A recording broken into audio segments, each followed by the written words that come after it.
Hello everyone and welcome to the 7th part of my lecture series, Reducing Competition for the Serial Channels of Belonging, Bitcoin Modeled as White Noise and the Radical Parallelization of Work in the 21st Century. Title of this talk is It's About How You Change the Game. So we've analyzed one game where we're the underdog, okay, and that is all bringing us to how we play the game from the blue square, okay, and that's really what we want to be doing.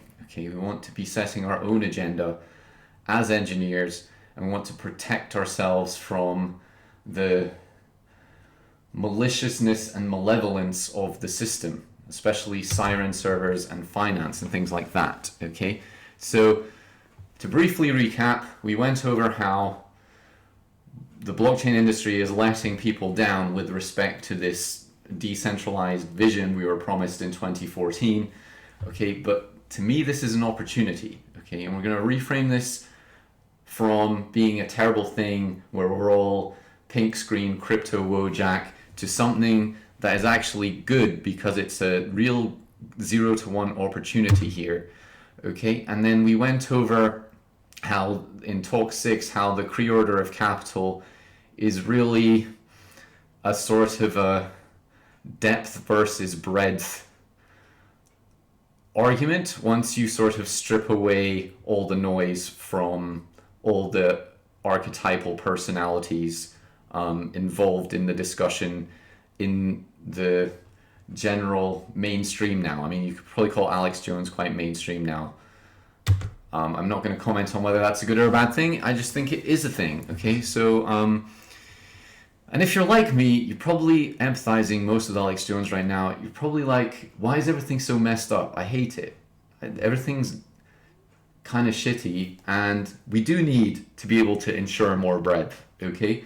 But does it really have anything to do with David Rockefeller and the Trilateral Commission putting nanotechnology in the McChickens, and should we care, okay?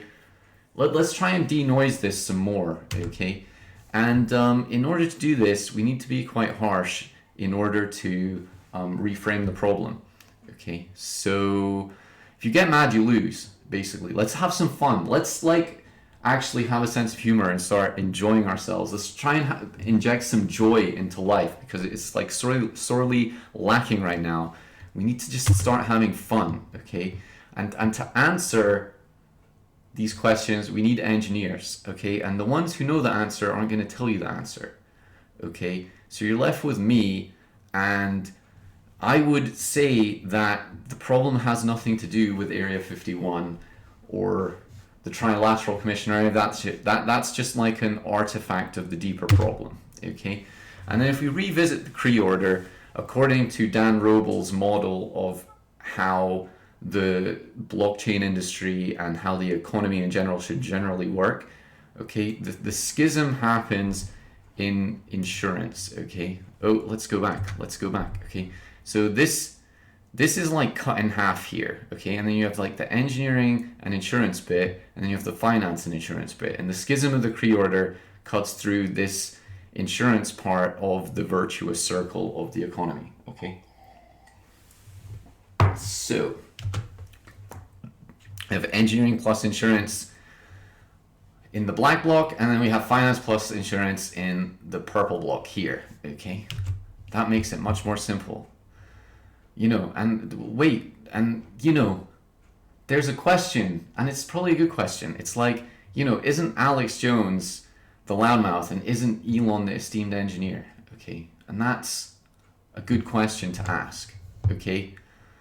But really, okay, the people in the black bloc are the ones creating open source machine guns to defend themselves because they're so disillusioned and disappointed with how the system is serving them right now, in that it isn't, okay? So does this make you feel better? Okay, good. So really we do have quite esteemed, highly competent engineers in this black bloc zone, okay, but they're trying to compete with the political lobbying power of Elon Musk, and then that just reduces down to the lowest common denominator, which is the 3D printed assault rifle, okay? And I think we can do a lot better than this, okay? So I'm saying that with no insurance and no legal recourse to redress grievances, humans will 3D print assault rifles in order to defend themselves from total accumulation. Okay, I'm not saying anyone wants that ideally, but that's just what's going to happen. Okay, that is what happens if you leave people out in the cold and the law is not protecting them and they can't insure themselves against all the catastrophes that are going on. They're gonna start doing this stuff. So this is how bad it is right now. Okay, and we just need to accept this as fact and then move on. Okay, so, and then Elon's argument would be, oh, well, why 3D print assault rifles if you can get a Tesla? Okay, but there's numerous problems with this, specifically in the UK, where our grid network is not equipped to deal with 100% electrical vehicles on the road. We have to literally scrap the entire grid and start again from scratch. And no one in a position of power is prepared to have that conversation right now. Okay, there's loads of holes in this narrative that Elon sells cars with. Okay, and a lot of this stuff is not implementable. Okay, so if you think Elon's argument that, oh, I know you can't be me, but at least you can sort of buy into what I'm doing with a Tesla. Okay, there's a lot more to that story, and we're not even addressing that either. So I think that's wrong. Okay, and then if you think, oh, well, you know, at least we can just sort of sit home and get our dopamine thrills and subscribe to Belle Delphine on OnlyFans, and, you know, that's good enough. Just go away, okay, and never return to any of my lectures or anything I have to say, because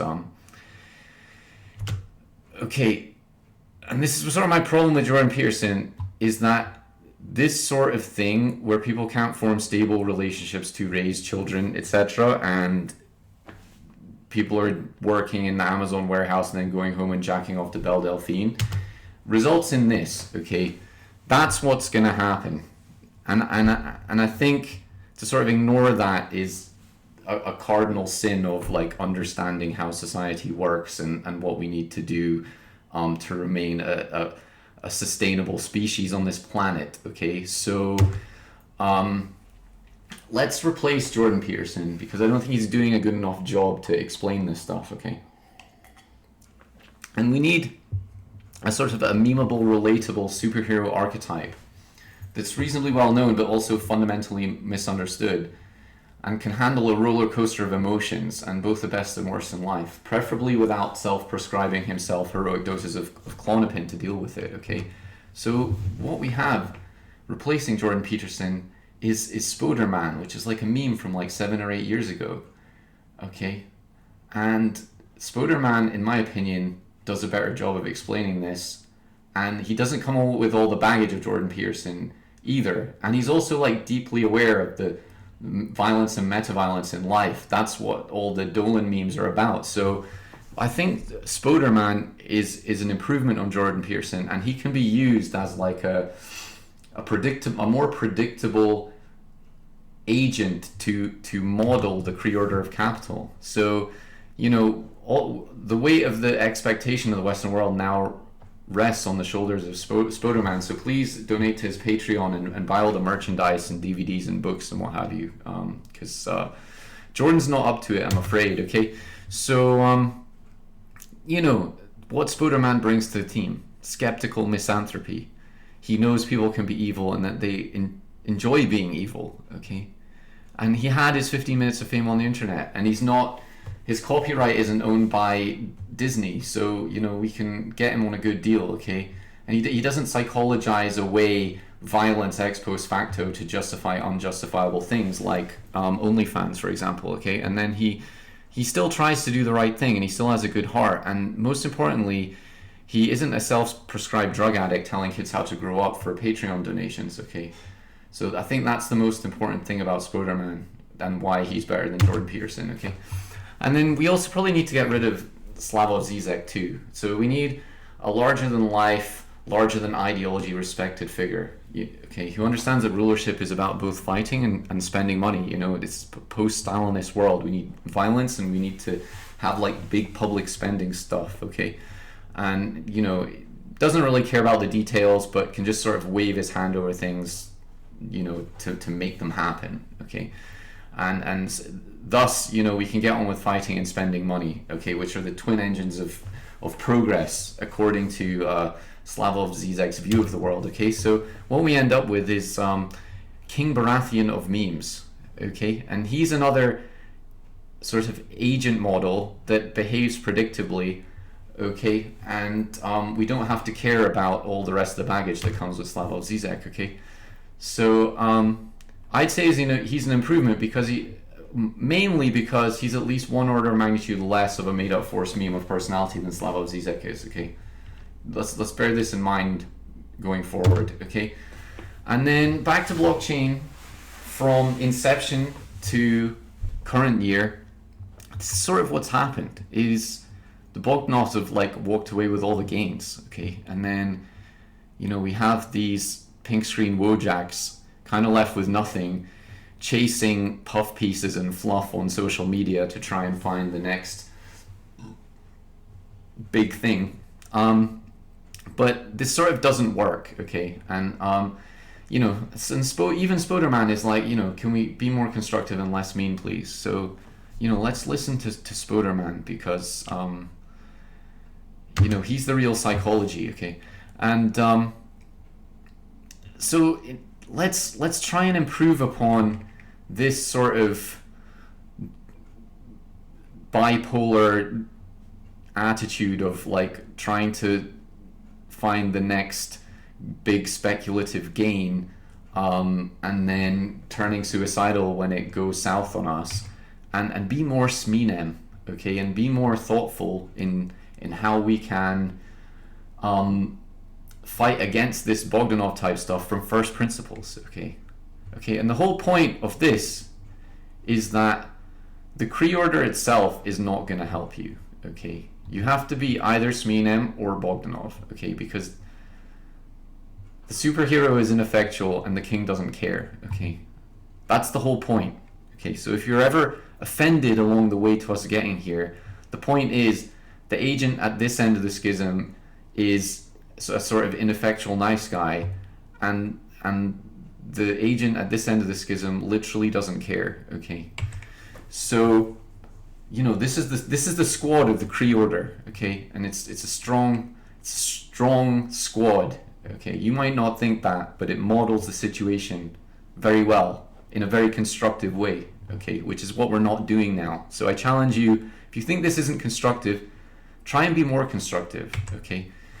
And then back to engineering plus insurance and finance plus insurance. So engineering plus insurance, from the meme world, we can model this as SMENEM, fighting the finance plus insurance end of the business, which is the Bogdanov twins, okay? And then finance plus insurance has the following strengths, okay? I won't just read them off the slide. I'll actually put the slides in the description so you can read this yourself, okay? But I'm not gonna read off the slides. I'm just gonna sort of skip through all this stuff, okay? Because it's kind of stuff we should be able to infer already from what we have learned before, okay? But if you want to go in and read this stuff, you can pause the video now and go and download the slides and read it yourself, because I'm not just gonna read off slides, okay? So the good news of all this is that blockchain technology is conceivably powerful enough to allow engineers to serialize for themselves to a much greater degree in the aggregate, okay? So engineers can essentially use Billy Bean Moneyball, okay? If you haven't seen the movie Moneyball yet, I suggest you watch it, to construct their own blue square with their own highly serialized live channel, okay? And this flips the old game around into a new game that is more constructive for engineers, and we can begin to theorize and model how this might work, and develop broadly applicable design constraints for future products, okay? So, new game, okay? But it's the same as the old game, okay? But Oscar won it, and now Mallory's sitting on the green square trying to hack into Oscar's serialized live channel, okay? And instead of Sybil and Eve, okay, we have something like working for Oscar on the blue square, someone who can review the network in real time and discern quality by inspection and like give feedback the realities of that to Oscar. And then we have some kind of quality assurance of engineering work and actuarial insurance analysis to ensure that Oscar's currency remains live and that depositors of that currency can be reasonably confident of achieving a positive net present value. Okay, and that's sort of all we need to do to be better than central banks at the moment. Okay.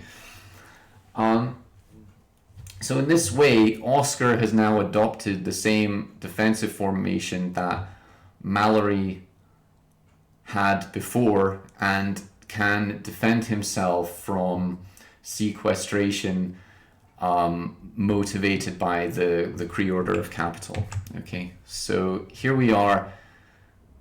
Mallory's former hate factory is now Oscar's win factory. Okay, and if I'll put the link to Alice and Bob Wikipedia in the description below because we have 2 new characters now. Okay, we have Walter the Warden. So Eve the eavesdropper has been replaced by Walter the Warden. Okay, who's going to protect Oscar, act as a warden for Oscar on this yellow square, this sort of violent square. And then we have Olivia the Oracle on this red square. Okay, and then we can start modeling products and software solutions for Oscar that perform this Walter and Olivia function for him to defend him from Mallory, who is now on the green square. Okay, so now congratulations, Mr. Engineer, you're now the Bogdanov. Okay, this is the whole point of this lecture series, is to elevate you to your true transcendent potential, which is Bogdanov twin level. Okay, and now the old Bogdanov is now Sminem and he's trying to hack you. Okay, so, and these 2 people don't really care. Okay, so Spoderman cries a little bit and is like, Sminem, don't do it, you're being too mean. Okay, and then King Baratheon of Memes says, start the joust before I piss myself. Okay, so there's a schism here, and according to the Pre-Order of Capital in its rawest form, no one's gonna save you. Okay, no one cares. You have to defend yourself. Okay, so you're Bogdanov now. Make a move. Okay, you have to make your own moves. And our first and most important move is to manage our digital identities and take responsibility for them, because an anonymity is our best defense, first defense along this diagonal channel. Okay, so only Americans could really turn digital anonymity, which is really like a basic digital hygiene thing, into like a subversive hacker group. There's nothing subversive about this. This is just basic digital hygiene. Okay, and that's the first thing that's going to help us. Okay, so then understanding that managing our digital identities is fundamental, and retaining anonymity so we're not open to spear phishing type attacks and like very dirty sort of hacks. We protect ourselves from all the dirtiest hacks just by managing our anonymity. Okay, and then then becomes Walter and Olivia's job to kind of help us do that, and do that in a smart way to maximize the value of our serial live channel. Okay. Okay, and under today's system, Olivia for Oscar the Engineer is essentially the engineering institution, and they've been compromised by the financial accumulation system. Okay, and Walter is HR/recruitment, and they've been compromised as well. So they don't work for Oscar right now, they work for Mallory. Okay, and we don't even have this anonymity thing either, so it's just basically, that's why we have this, and that's why we've been discussing this for 6 previous talks. Okay, but the blockchain opportunity is to construct trustless, decentralized applications that automate away people and operate in a predictable way that protects Oscar's Serial Live channel from dirty hacks by Mallory, which are essentially boiled down to kind of spear phishing and buying off the people who are meant to protect you. Okay, and this is what blockchain can do. And for me, for engineers, these are the first use cases that are really going to add a lot of value to engineers themselves. And on this basis, we can start to design a suite of decentralized applications that protect Oscar's Serial Live channel and maximize the value of it. Okay, and then therefore maximize the value of what engineers do creatively, in terms of their quality assurance, in terms of delivering good ideas. And we start to reverse this engineering stagflation that I explained in talk 6. Okay, so hacking engineering networks with money is essentially a form of vandalistic sabotage for profit, asset stripping rights, and differential advantage, which, if allowed to continue unchecked, results in dystopian despotism. Okay, it destroys value, it destroys trust, it destroys our self-confidence, it destroys our native understanding of our own capabilities to solve our own problems, and it's basically completely poisonous. Okay, and it's what's killing us and tearing us apart right now. And for the good of mankind, I would very strongly argue that the blockchain community create a suite of decentralized applications to replicate Olivia on the red square and Walter on the yellow square. Okay, we have to start doing this, or we're just gonna commit Harry the way things are going. Okay, having said that, now I've mentioned it, okay, I would say that already people are going to start thinking about it. And I think based on my talks before, if it's not happening already, it's definitely going to happen. Okay, so if you feel like you don't have the capability to think about this stuff or design anything or be involved in a way that's really going to shape change, just your goodwill and just your hope and faith now that this has been mentioned is good enough. Okay, so don't get too worked up. Now it's out in the open, we can start to solve the problem. I think the main problem before is that this stuff hadn't been defined. Okay, now it is defined, and essentially we're back to square one again. And I said in talk 6 that we discussed ENGZIG, and we're kind of back at ENGZIG now. But we found a very useful way to model ENGZIG, We found a very useful way to model ENGZIG as Walter, okay? As your guardian on the yellow square, protecting you from sort of violent attacks along this sequestration channel, okay? I definitely will now talk about ENGZIG in part 8. That'll probably be in the new year, okay? And if we have ENGZIG as warden on this yellow square, it essentially boils down to a lock and key mechanism where your project is locked, and only those with the necessary transparent notarized competence can unlock the parts of your project to work on, and thus sort of have a free path into the parts of this red square that you want to give them access to. Okay, otherwise they're blocked from doing it. Okay, and if we do this as a suite of decentralized applications, then Mallory essentially can't sort of buy her way in without trying to do more complicated third-party kind of attacks. Okay, so that's the end of my 7th talk. I very much hope you enjoyed it. Have a very Merry Christmas, and I'll probably catch you again in the new year. Thank you.